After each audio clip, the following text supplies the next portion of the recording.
ទីសម្ពោធឆ្លងអគារអន្តរសិក្ខដ្ឋានដែលជួសន្តិភាពនិងសមិទ្ធផលនាទីនេះពេលនេះបានបង្ហាញឲ្យឃើញភាពរីកចម្រើនគួរឲ្យកត់សម្គាល់ទាំងពុទ្ធចក្រនិងអនាចក្រ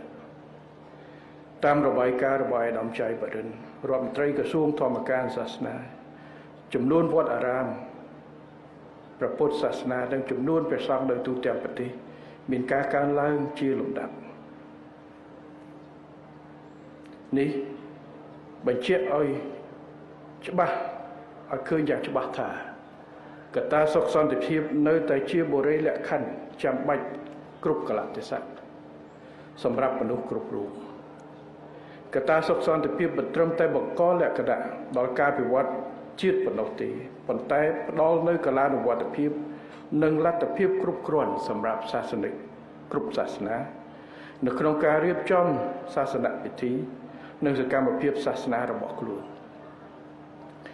ហើយនេះគឺជាផ្នែកមួយនៃការចូលរួមចំណែកក្នុងការវិវត្តជាតិជាពិសេសជួយបណ្ដុះបណ្ដាលស្មារតីគុណធម៌សីលធម៌សុជីវធម៌ដល់មនុស្សនៅក្នុងសង្គមដែលធ្វើឲ្យសង្គមមានការរីកចម្រើនឡើងប្រសើរ